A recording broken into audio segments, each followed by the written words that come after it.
coffee conversations with the counselors of Masonic Homes, Kentucky Independent Living. I'm Chanda, this is Mary and Tammy, and what we're going to talk about today is the concept of continuing care retirement communities. And that is an organization where you have all levels of care that you might need as you age. And this also is known as a term called aging in place, and that might be a term that is more familiar to a lot of people. So we are going to talk about the benefits of that and what you should look for when you are looking for a place that will age in place. So Mary, what's the benefit of having a place where you have everything that you need? Well, first of all, I think it might be helpful to our viewers to make sure people understand that that full continuum of care consists of independent living, assisted living.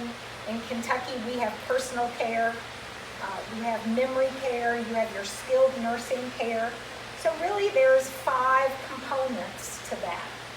And when you think about making a move, often when we're speaking to you all, you'll say, well, I don't need to move. So all of those other moves, the assisted living, the skilled care, those are needs-based moves. Something has happened and you need to move.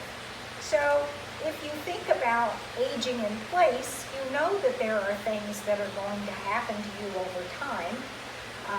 The latest statistic we have is that 68% of all people age 65 or older are going to need skilled care at some point in their life. So if you've gone through the trauma of making a move once, why would you want to then have to move to a different community a second time, or a different community even a third time, to accommodate your needs changing? And so that is the benefit, is that if you are making this move, think far enough out in advance that everything that you're ever going to possibly need will be in that one place. And what is really unique about Masonic Homes Kentucky is that we have all of these layers of care that you might need as you age and your health changes. But here we have 82 acres of a campus, and we have these different layers of care are all in different communities here on our campus.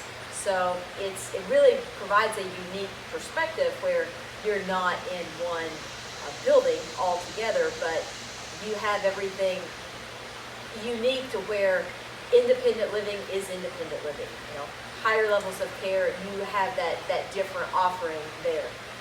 So Tammy, why is this important even from a couple's perspective, where if maybe one of the people in the relationship need a higher level of care and the other doesn't? I think the most important factor is to let people know that you can have independent living and just 1 or 2 other options of care as a service, and you can still be considered a CCRC.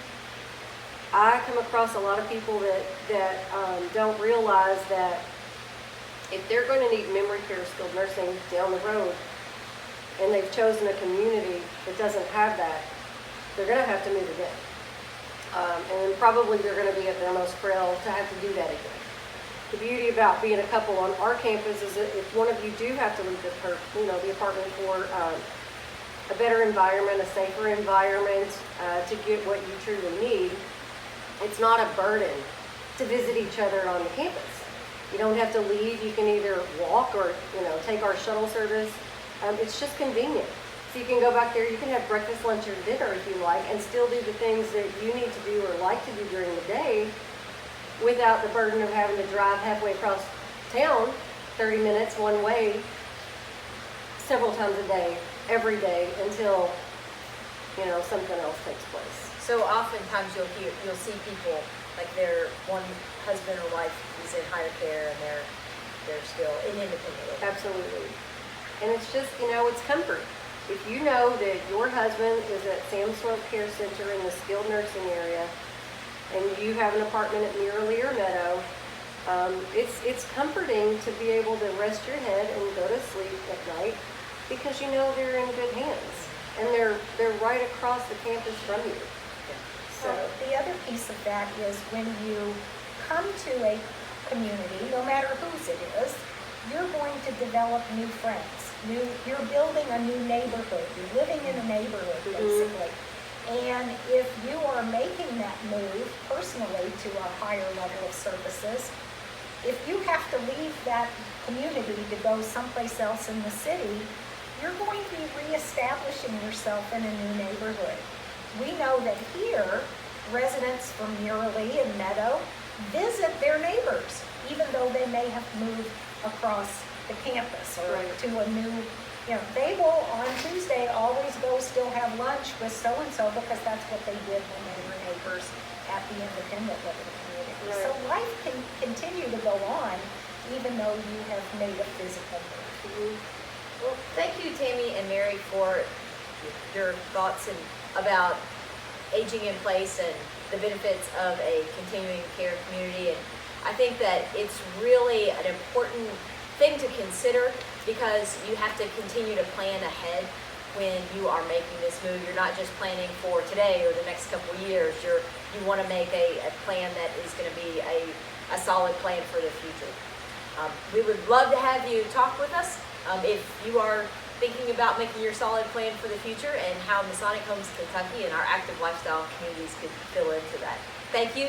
Have a great afternoon. And if you're curious about where we are, we're in the courtyard at Murley. So this could be your view out of your apartment. Come see us soon.